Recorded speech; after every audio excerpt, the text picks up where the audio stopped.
O Deutsche Bank, o maior banco alemão, passa por sua maior crise em 149 anos. Desde 1989, o banco vinha promovendo uma expansão a nível global. Contudo, isso nunca se efetivou a contento, e principalmente desde 2008, o Deutsche Bank vem sofrendo com dificuldades de manter as taxas de lucro. E isso pode significar uma desestabilização de proporções ainda incalculáveis na economia de todo o mundo. No último ano, o banco alemão teve uma queda de 35,37% das suas ações negociadas na Bolsa de Valores de Nova York. Hoje, a ação do Deutsche Bank é negociada a pouco menos de $7 e corre o risco de quebrar. Neste vídeo analisaremos a situação e consequências para toda a economia alemã, europeia e até mundial. Para aqueles que ainda não nos conhecem, o objetivo desse canal é trazer a informação que vocês dificilmente encontram nas outras fontes. Então, se vocês quiserem se manter sempre atualizados sobre o outro lado da notícia, considerem se inscrever no nosso canal. O Deutsche Bank pertence ao alto escalão GSIBS, Global Systemical Important Banks, ou Bancos Globais Sistemicamente Importantes, segundo o Financial Stability Board, FSB. Esse índice mede aqueles bancos que são too big to fail, ou muito grandes para falir, ou seja, se quebrarem, todo o capitalismo mundial corre risco, exemplo do que aconteceu na crise de 2008. A ruína desse banco pode significar um verdadeiro efeito dominó, primeiro o Deutsche Bank, depois a Alemanha e consecutivamente a zona do euro, com a bancarrota da Itália, França e Espanha por ter seus principais bancos ligados ao Deutsche Bank. A história da crise do Deutsche Bank pode ser dividida em 4 fases principais. A primeira, em abril de 2007, a ação do Deutsche Bank era vendida em Nova York a $183, o máximo histórico. Como resultado da crise mundial do ano seguinte, em 2009 o Deutsche Bank anunciou um prejuízo de 3,9 bilhões de euros, o primeiro em 5 décadas. E suas ações atingiram um menor valor, até então, $22, entre março e abril de 2009. Uma desvalorização de 83,35% das ações em 2 anos. Lembrando que hoje ela está sendo negociada a cerca de $7.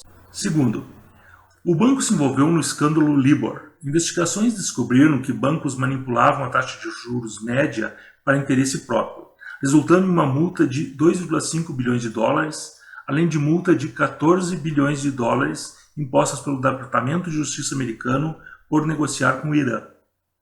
Terceiro, com esperanças de formar um gigante financeiro global capaz de resistir à crise econômica que se avizinhava, o governo alemão incentivou a fusão de 2 dos principais bancos do país. Assim, no início de 2019, o Deutsche Bank iniciou o processo de fusão com o Commerzbank, segundo o maior banco alemão, que sofreu com desvalorização acionária muito parecida com o Deutsche Bank. Mas 2 meses depois, em comum acordo, os bancos desistiram da fusão. Quarto, esse parece ter sido um passo muito grande para o Deutsche Bank, que anunciou no início de julho uma reestruturação global do banco, cortando mais de 18 mil postos de trabalho, com um custo estimado de 7,4 bilhões de euros. O Estado precisa defendê-lo a qualquer custo. A lista dos GSIBS, Too Big to Fail, é um alerta para que governos não deixem esses bancos quebrarem de forma nenhuma. Ou seja, se necessário, devem injetar dinheiro público para garantir a solvência das instituições financeiras e assim preservar os grandes correntistas. Acontece que a Alemanha, em outros casos como a Grécia e a Itália, foi formalmente contra o socorro estatal, defendendo que os bancos devem recorrer ao conhecido como bail-in, ou seja, quando o dinheiro guardado de grandes correntistas, acima de 100 mil euros, é confiscado pelo banco e utilizado para a garantia da sua solvência. A menor sinalização do Estado alemão de que não salvará o Deutsche Bank poderá significar uma fuga de capitais deste e outros bancos, acelerando o esfacelamento do sistema financeiro alemão, europeu e, por consequência, mundial. Contudo, se a Alemanha mudar de posição com o banco alemão e garantir sua salvação, isso gerará uma crise política na União Europeia, principalmente na Itália e Grécia, que amarguraram a linha dura alemã anos atrás, colocando em risco o euro e a União Europeia como um todo. Ou seja, as duas hipóteses são perigosas. Os agravantes. Existem pelo menos 3 fatores agravantes dessa situação que podem potencializar a crise do Deutsche Bank. A primeira, as consequências econômicas do Brexit ainda são imensuráveis. Ainda que o Reino Unido nunca tenha aderido ao euro, a sua saída do acordo de livre comércio diminuiu as exportações alemãs e promoveu a fuga de capital. Segunda, o capitalismo mundial não conseguiu se recuperar ainda da crise de 2008 e muitas grandes empresas perderam valor acionário nos últimos 12 meses. Terceira, a crise do Covid e agora a crise energética europeia, que tratamos nesse vídeo indicado acima, afetaram sobremaneira a economia e o setor produtivo da Europa, sendo que as consequências dessa última ainda tendem a se agravar. É preciso ficar atento ao desdobramento da crise do Deutsche Bank.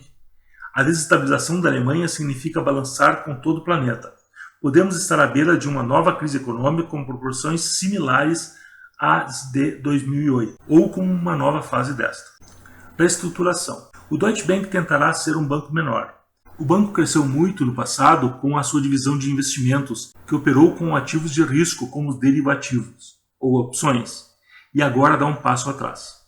No passado, o banco também se envolveu em pelo menos 5 controvérsias importantes. A primeira, transações ilegais. O Deutsche Bank, em geral, assim como funcionários específicos, tem frequentemente figurado em controvérsias e alegações de comportamento enganoso ou transações ilegais. A partir de 2016, o banco esteve envolvido em cerca de 7.800 disputas legais e calculou 5,4 bilhões de euros como reservas para processos judiciais, com mais de 2,2 bilhões de euros detidos em outras responsabilidades contingentes. Em 2013, os céus Anson Jain e Jürgen Fitschen, bem como os principais acionistas do Deutsche Bank, receberam o prêmio Planeta Negro da Fundação Ética e Economia, Fundação Ethicon. Segundo, o Luxembourg Leaks. Em novembro de 2014, os chamados modelos de evasão fiscal de fugas do Deutsche Bank, com transações imobiliárias em Luxemburgo, tornaram-se conhecidos. O banco transferiu os lucros da Alemanha, Polônia, Itália e França via Luxemburgo e outros países para paraísos fiscais. O objetivo foi de evitar impostos e ocultar o caminho percorrido pelo dinheiro nos paraísos fiscais.